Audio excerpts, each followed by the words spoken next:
ladies and gentlemen and distinguished guests, I'd like to warmly welcome you back from lunch, very warmly. It's a lovely day in London, as it always is.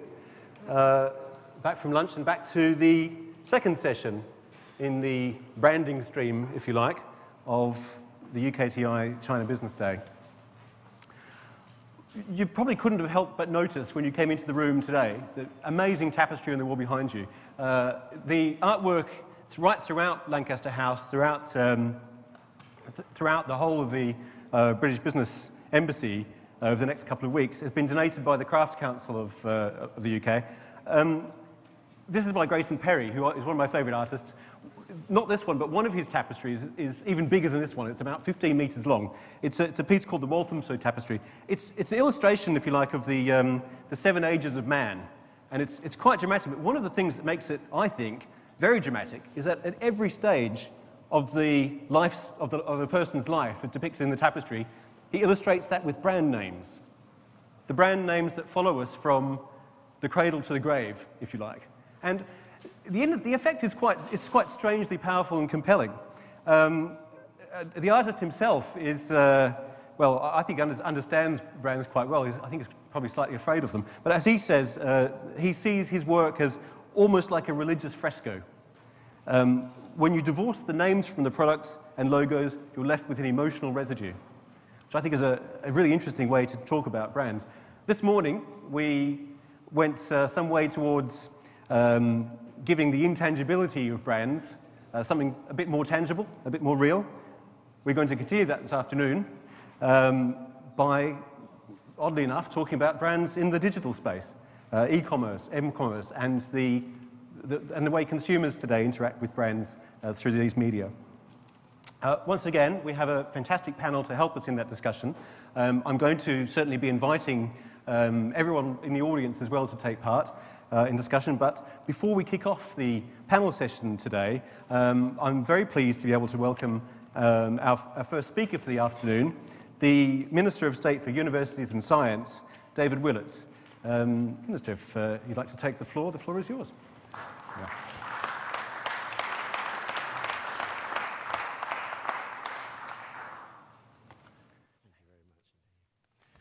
Well, thank you very much indeed for the opportunity to speak to you this afternoon. I'd like to join with the welcomes you've already heard during today and say how delighted we are that so many Chinese friends and business leaders are visiting our country as part of the Olympics. And we're very proud of what we have to offer here in Britain. It's not always the weather. We haven't taken quite such careful precautions to ensure Olympic weather as you did in Beijing 4 years ago. So it's not always the weather, but we do think there are things we're very proud of. And one of my ministerial responsibilities in the Cabinet on universities and science, I think do remind me of one of the great assets we have, which is our universities, our science base, our innovation. And they are absolutely open for working with businesses, not just from Britain and Europe, but from around the world. And I know that there are already Chinese companies that are working closely with the researchers and experts we have at our leading universities, but we're very keen to see more of that exchange. And we've had individual universities and institutions leading the way. The University of Nottingham with 2 campuses now in China, the University of Cambridge with its very strong historic links, Chinese companies in IT like Huawei that has already launched an innovative internship program that offers opportunities for young students in Britain to experience life and working in China.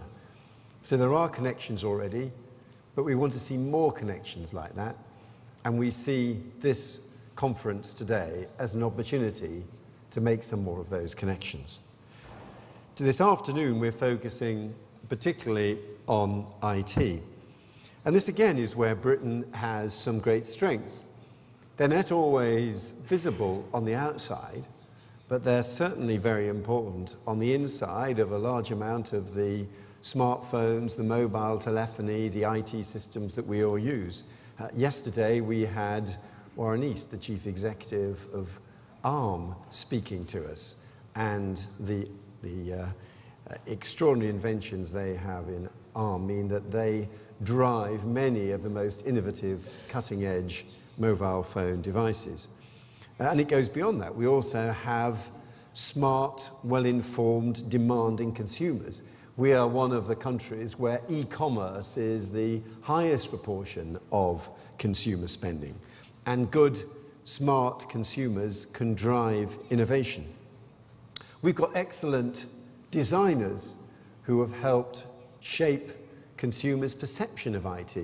Perhaps above all and most famously, Johnny Ive, Sir Johnny Ive, who was a Brit, trained in Newcastle, now probably the crucial person behind the customer identity of Apple products. And he's open to innovation and ideas. I'm about to tell you a story of having dinner with him when he gave me his business card. So I got out my iPhone, where I had a business card reader app to record his iPhone and then input the data onto my contacts database. And Johnny Ive turned to me and he said, "Is there really an app for reading business cards?" And I said, "Yes." He said, "I didn't know you could have an app like that for your iPhone." He said, "That's amazing." I said, "Yeah, I don't know, but there is this app." He said, "I need an app like that." And there and then, online, he ordered that app and installed it on his iPhone. So I have sold an iPhone app to Johnny Ive, which I am very proud of.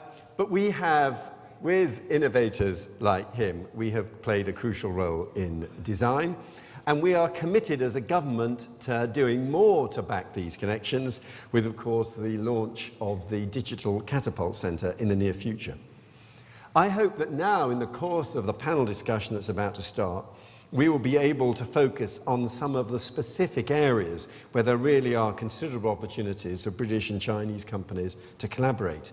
We welcome China's increasing use of standards and links to Western standards. There are great opportunities for us to do more together there. We do, of course, need greater transparency on standards, and it would be really important to allow access to non-Chinese businesses to the Chinese market if we can secure greater transparency on standards. We in Britain are a leader in European ICT standards, with more members in the European ICT Standards Organisation than any other country, so there really is great scope for us to collaborate in that area. And of course, there is more that we can do as we develop mobile phone standards as well. So there's a lot to talk about, but I hope that we will be able to persuade you that Britain has a market and customers and suppliers that are smart, that are connected, that are trustworthy, which is a great basis for doing business together. Thank you very much indeed.